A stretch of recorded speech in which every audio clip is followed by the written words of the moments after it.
Bonjour à toutes et à tous, alors ravi de vous retrouver aujourd'hui pour une petite vidéo, on va dire tuto astuce concernant les die. Alors en fait, je ne sais pas si vous le savez, mais les die, certains die peuvent avoir deux utilités, à la fois couper et embosser. Alors je ne sais pas si vous le saviez, donc je vais vous expliquer à quoi on reconnaît ces die-là, qui ont double usage, et surtout comment on les utilise pour avoir pleinement l'embossage.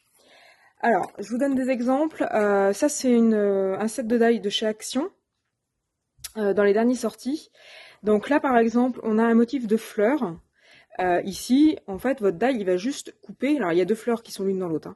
Là, votre die, il va juste couper la forme de la fleur. C'est-à-dire que quand vous allez la passer le die avec votre papier dans la machine de découpe, vous allez avoir une forme, un die cut en forme de fleur. Quand vous regardez celui de le petit là, à l'intérieur, en fait, vous voyez que le die, il coupe que l'extérieur. Donc vous allez avoir une espèce de fleur soleil en forme. Par contre, à l'intérieur, vous voyez qu'il y a un trou. Et le trou, il y a des petites vagues à l'intérieur. Donc ça va vous permettre en fait d'embosser. Donc effectivement, vous pouvez l'utiliser juste en mode die pour avoir cette forme-là. Donc vous passez dans la machine comme vous avez l'habitude de faire avec vos die et vous aurez votre petit soleil, votre petite fleur. Et si vous voulez, en utilisant les astuces que je vais vous donner, vous allez pouvoir embosser le milieu pour que le milieu de votre fleur fasse un joli relief. Un autre exemple,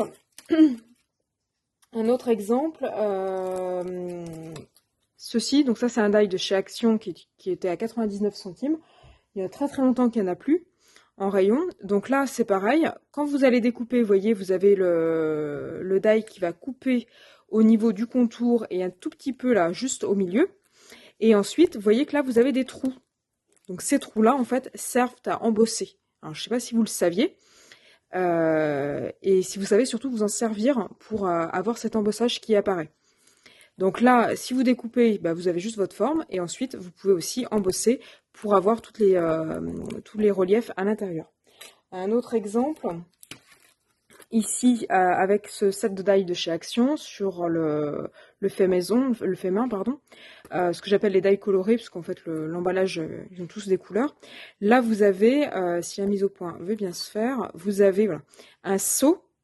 Donc là, si vous l'utilisez juste en mode découpe, vous allez avoir le contour avec le petit cœur au milieu. Si vous l'utilisez avec les petites astuces que je vais vous donner, vous allez aussi avoir les petits trous au milieu qui vont, tout le tour là, qui vont sortir, qui vont se mettre en relief. Et du coup, vous allez avoir un seau beaucoup plus en relief, en fait, beaucoup plus proche de la réalité, comme des seaux en cire. Un autre exemple, celui-ci que j'aime beaucoup, qui représente une rose avec des feuilles. Donc là, en fait, vous voyez qu'au niveau de la découpe, vous avez de la découpe sur le contour, un petit peu ici. Par contre, tout ça, là, toute cette partie centrale, vous n'avez pas de découpe.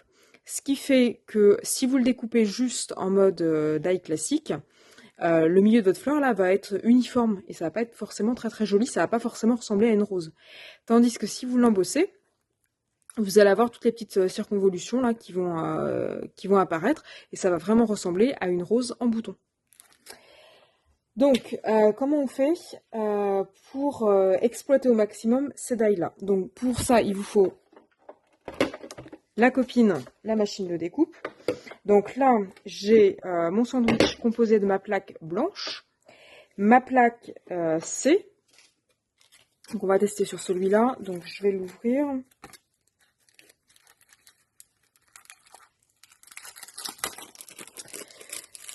Tac.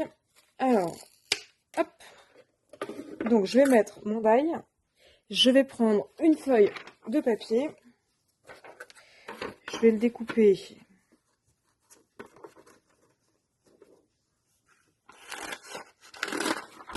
à peu près à la bonne dimension. Tac.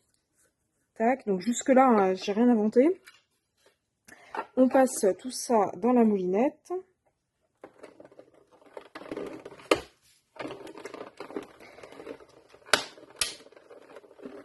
Voilà, donc là, j'ai rien inventé d'extraordinaire. Donc, ça, c'est découpé. j'enlève les petits bouts. Et là, si vous voyez bien, l'intérieur de ma rose, là, il n'y a rien. Il n'y a vraiment rien.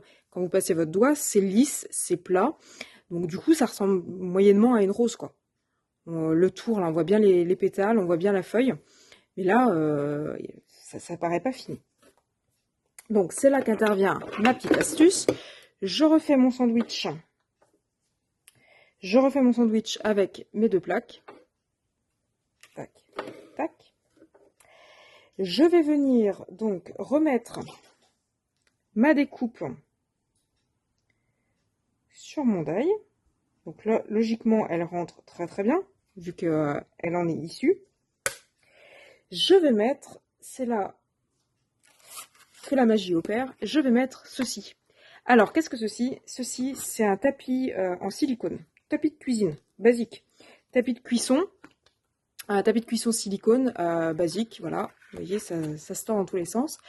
J'ai acheté ça à Action, je l'ai payé 3,49 €. Ça a bien augmenté, ceci étant dit, parce que j'en avais un vraiment pour la cuisson et je l'avais payé 1 € et quelques. Donc, tapis de cuisson. Vous venez positionner votre tapis dessus. Comme ceci. Vous voyez, hop, c'est bien au milieu, bien positionné. Je vais engager ça dans la machine. Alors, ça va forcer un petit peu plus de par le fait qu'il y a une petite surépaisseur. Et puis, comme ma plaque est toute abîmée, du coup, ça... Voilà. Je récupère, donc c'est toujours dans la matrice de découpe. Et là, qu'est-ce qui s'est passé? Quand je démoule, là, on voit bien l'embossage. Je ne sais pas si vous voyez bien. Donc là, on voit bien que c'est une jolie rose. Donc voilà pour cette astuce. Donc il suffit de mettre une surépaisseur. Alors le tapis en silicone s'y prête très très bien. Pour celles qui n'ont pas les moyens, parce que le tapis en silicone, je vous dis, ça coûte quand même assez cher. Enfin, les prix ont surtout bien augmenté. Donc pour ceux et celles qui n'ont pas les moyens ou qui ne veulent pas sacrifier leur tapis de cuisine, il y a d'autres techniques. Vous pouvez utiliser ce genre de choses. Là, c'est de la mousse 3D. Si la mise au point veut bien se faire. Ça, c'est une chute que j'avais, mais voilà, la mousse 3D, ça marche bien.